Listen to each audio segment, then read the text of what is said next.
Bapak, Ibu, saudara-saudariku, adik-adik yang terkasih, setelah ini saya mohon kalian tenang karena kalian akan menyaksikan drama Natal yang akan dipersembahkan oleh teman-teman kalian, oleh adik-adik kalian. Selamat menyaksikan, mohon ketenangan ya.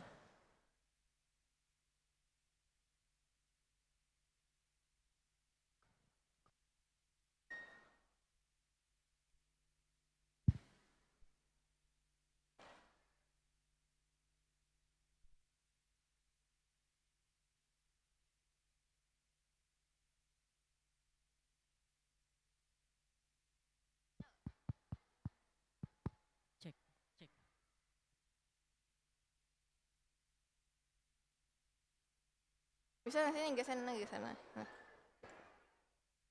Cek. Mati.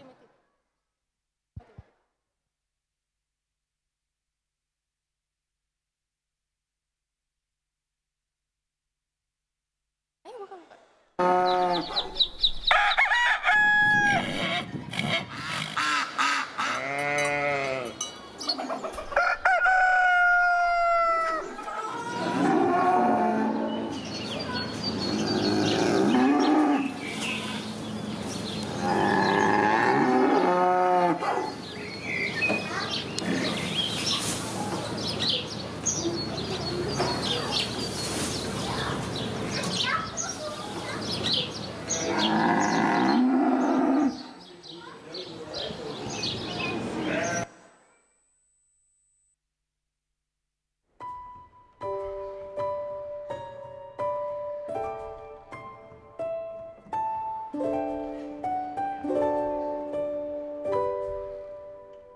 Halo, aku hanyalah sebuah bintang kecil di langit. Pada suatu malam yang sunyi, aku bersinar lebih terang dari biasanya. Karena Allah memakaiku untuk sesuatu yang luar biasa. Ini adalah Maria dan Yusuf. Mereka berjalan jauh ke Bethlehem. Maria sedang mengandung bayi yang dijanjikan Allah. Berapa jauh lagi? Bersabarlah Maria, kita hampir tiba.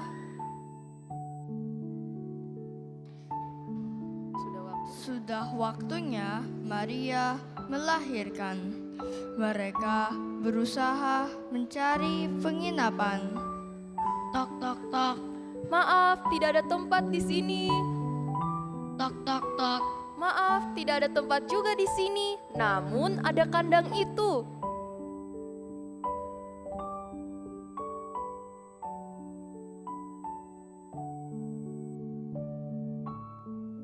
Akhirnya mereka beristirahat di sebuah kandang sederhana. Di kandang kecil itu lahirlah Yesus, sang juru selamat.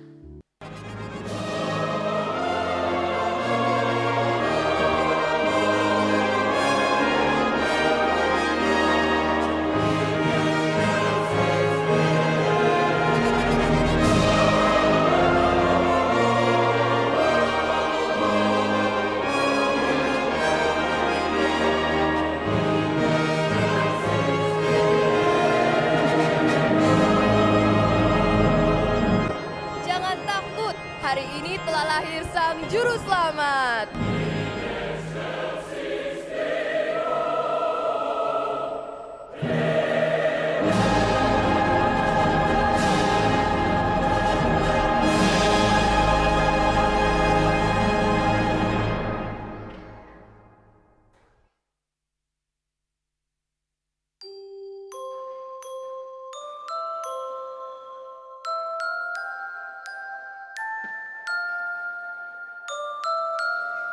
Dari negeri yang jauh, para majus mengikuti cahaya bintang. Mereka membawa persembahan bagi sang raja, emas, kemenyan, dan mur.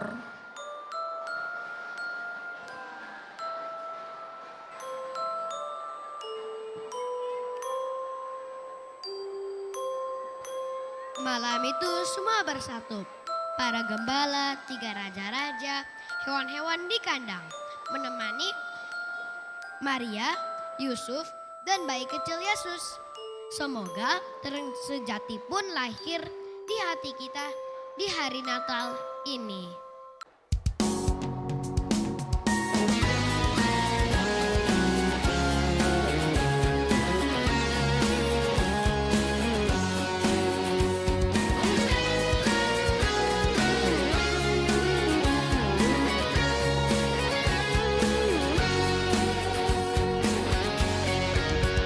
Hai mari berhimpun dan bersukaria.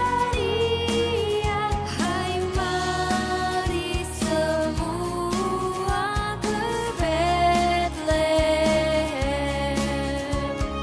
Lihat yang lahir, Raja bala surga. Sembah dan puji Dia, sembah dan puji Dia, sembah dan puji Dia, Tuhanmu.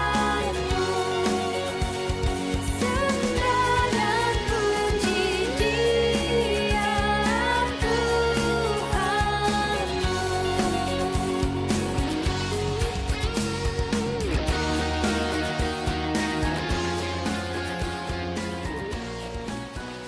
Sekian dari kisah kelahiran Yesus. Selamat Hari Natal teman-teman.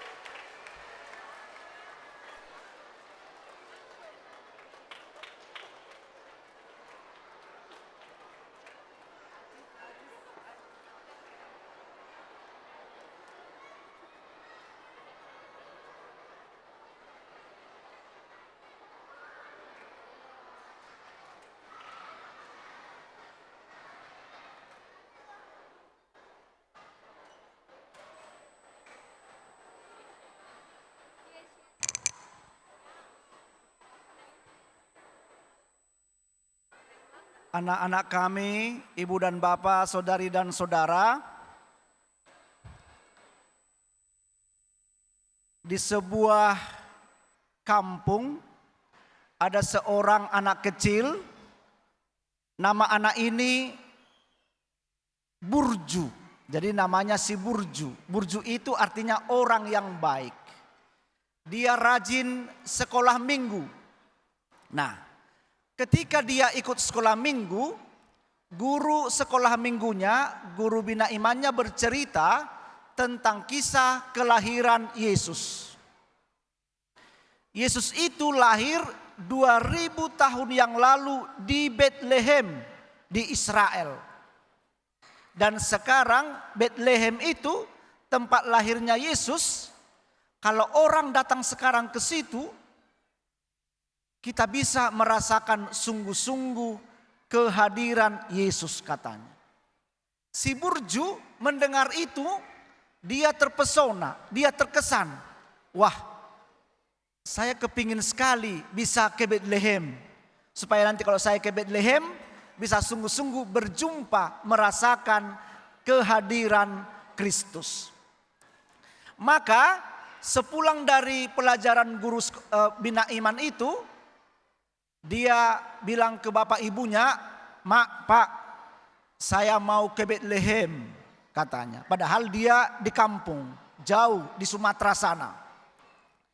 Maka mulai sekarang saya akan menabung uang jajanku, kutabung-tabung untuk pergi ke Betlehem katanya. Maka dia masih berumur 6 tahun dia menabung. 7 tahun dia terus menabung. Sampai dia SMA, tekadnya bulat mau ke Betlehem. Kemudian karena dia di kampung, dia tidak kuliah, dia bekerja di ladangnya, hasil ladangnya pun dibuat untuk menabung mau ke Betlehem. Kemudian hari terus berganti, si Burju ini menikah. Udah besar dia menikah. Nama istrinya si Uli.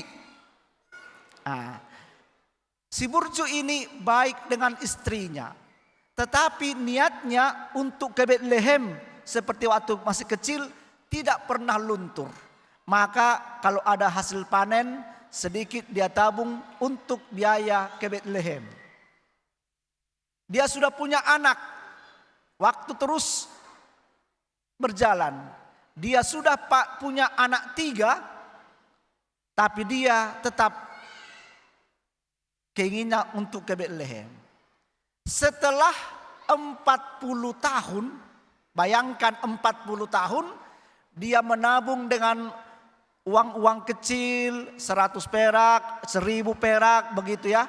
Dikumpul-kumpulkan, sudah 40 tahun, uangnya sudah ada 60 juta. Maka dia merasa sudah bisa ke Betlehem. Maka dia panggillah istrinya, si Uli. Dia panggil 3 anaknya. Dia mengatakan bahwa saya mau ke Betlehem. Betlehem ini jauh di Israel. Uangku hanya 60 juta, nggak cukup kita berlima. Maka saya dulu berangkat ke Betlehem. Kalian tinggal di sini, katanya. Maka mereka makan malam, dipotonglah ayam untuk makan bersama. Itu tanggal 20 Desember. Tanggal 21 berangkat dari kampung, dia salam istrinya ini, dia peluk anak-anaknya dari Sumatera dan mengatakan, selamat tinggal ya, 5 hari nanti saya akan pulang. Karena saya mau ke Betlehem, katanya. Sampailah dia dari kampungnya mau ke ibu kota kabupaten, dia naik angkot. Nah, sampai di ibu kota kabupaten ini, di Sidikalang, dia melihat banyak pengemis, orang-orang yang kelaparan. Dia tidak pernah melihat ada pengemis di kampung halamannya. Maka karena dia orang yang baik, murah hati, setiap pengemis itu diberi uang. Ada yang kelaparan dibelikan makanan. Kemudian dari ibu kota kabupaten, dari Sidikalang ini mau berangkat ke Medan, ke bandara. Dia naik bus umum. Di dalam bus umum ini ternyata ada pasangan suami istri. Istrinya ini, perempuan ini sudah hamil tua, mau melahirkan. Tapi karena ada bermasalah dalam janinnya, di Sidikalang tidak bisa dioperasi, maka harus dibawa ke Medan, operasi besar untuk melahirkan anaknya ini. Tapi di sepanjang jalan dalam bus itu bercerita pasangan suami istri ini bahwa mereka tidak punya uang. Maka nanti biaya untuk melahirkan pun mereka tidak punya. Si Burju ini yang memang selalu baik, murah hati, dia iba, kasihan. Dia tanya, berapa biayanya? 10 juta. Waduh, banyak juga. Maka dia antar mereka ini ke rumah sakit. Dibayar 10 juta. Dan juga tidak lupa si Burju ini membelikan kain lampin. Nanti kalau lahir anaknya itu, biasanya kain lampin kan warna putih. Tapi dia belikan kain lampin warna pink. Kemudian untuk ibunya dia berikan juga kain sarung. Kain sarung corak batik warna hijau. Untuk bapaknya itu dia belikan baju petak-petak warna biru. Sudah ya, sudah kubayar semua, saya mau ke Betlehem, saya mau ke bandara, katanya. Sampai di bandara dengan polosnya orang kampung, saya mau ke Betlehem, tolong sediakan tiket pulang pergi, katanya. Dan biaya hotel di sana. Berapa semua? 60 juta, pas dengan tabungannya. Tapi ternyata uangnya sudah tinggal 45 juta. Karena sudah memberi kepada pengemis, memberi kepada orang-orang yang kelaparan di Sidikalang, kemudian memberi biaya rumah sakit 10 juta, dibelikan lagi kenang-kenangan untuk bayi itu, untuk suami istri itu. Akhirnya dia tidak bisa ke Betlehem. Akhirnya tanggal 23 Desember dari Medan kembali dia pulang ke kampung karena tidak bisa ke Betlehem. Sampai di kampung tanggal 24 pagi, heran anak-anaknya yang 3 itu. Heran istrinya si Uli. Loh Pak, ternyata Betlehem itu dekat sekali ya. Kok sudah pulang? Tambah sakit hatinya, menangis dia. Tuhan, 40 tahun saya menabung untuk ke Betlehem. Ternyata saya batal, tak jadi ke Betlehem karena uangnya kurang. Tanggal 24 sore istrinya, anak-anaknya mengajak si Burju ini, Pak, ayo ke gereja malam Natal. Dia telah kecewa kepada Tuhan. Ndak, kamulah ke gereja, saya ndak mau ke gereja, saya mau tidur katanya. Ketika anak-anaknya ke gereja, istrinya ke gereja merayakan Natal, dia tidur di rumah. Dalam tidur itu dia bermimpi. Dalam mimpinya itu dia berada di Betlehem dan menjadi salah satu bagian dari para gembala yang tadi dipraktekkan oleh anak-anak. Dia menjadi salah satu bagian dari para gembala yang kedatangan malaikat yang menyampaikan kabar gembira. Telah lahir bagimu juru selamat. Maka jumpailah dia. Dialah sang penyelamatmu katanya. Nah, dia salah satu bagian dari gembala itu. Maka mereka para gembala itu datang ke kandang domba itu melihat Yesus yang lahir itu. Dari jauh si Burju ini melihat ke gua itu. Dilihat ternyata Yosef sudah menunggu di depan. Dan dia kaget, Yosef yang berdiri di depan, dia ingat si Yosef itu ternyata memakai baju petak-petak warna biru. Baju petak-petak warna biru. Seperti saya pernah ingat baju ini katanya. Dia semakin mendekat, dilihatnya Bunda Maria di situ. Dan lihat Bunda Maria sedang memakai kain sarung batik warna hijau. Semakin dia penasaran, loh saya ingat dengan kain batik ini warna hijau ini. Dan dia mendekat, dia lihat, oh ini Yesus.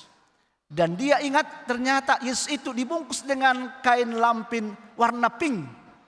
Dia ingat itu. Semakin mendekat dia pandang Yesus itu. Tiba-tiba mata Yesus terbuka dan berkata, "Selamat Natal Paman," katanya. Akhirnya si Burju kaget. Dia kaget dari mimpinya. Dia terjatuh dari tempat tidurnya. Ternyata dia mimpi berjumpa dengan Yesus. Anak-anak kami yang terkasih, saudari dan saudara, untuk berjumpa dengan Yesus tak perlu uang banyak-banyak. Tak perlu harus ke Betlehem, ke Yerusalem untuk berjumpa dengan Yesus. Kalau kita baik dengan sesama kita, murah hati, mudah memberi, seperti si Burju itu, ternyata dia bisa juga berjumpa dengan Yesus, mengalami Natal kelahiran Tuhan kita Yesus Kristus. Maka anak-anak kami yang terkasih, saudari dan saudara, ibu dan bapa, mari merayakan kelahiran Tuhan dengan cara yang kecil, cara yang sederhana, tetapi dengan hati yang tulus. Disitulah Kristus lahir, disitulah dia meraja di hati kita. Amin.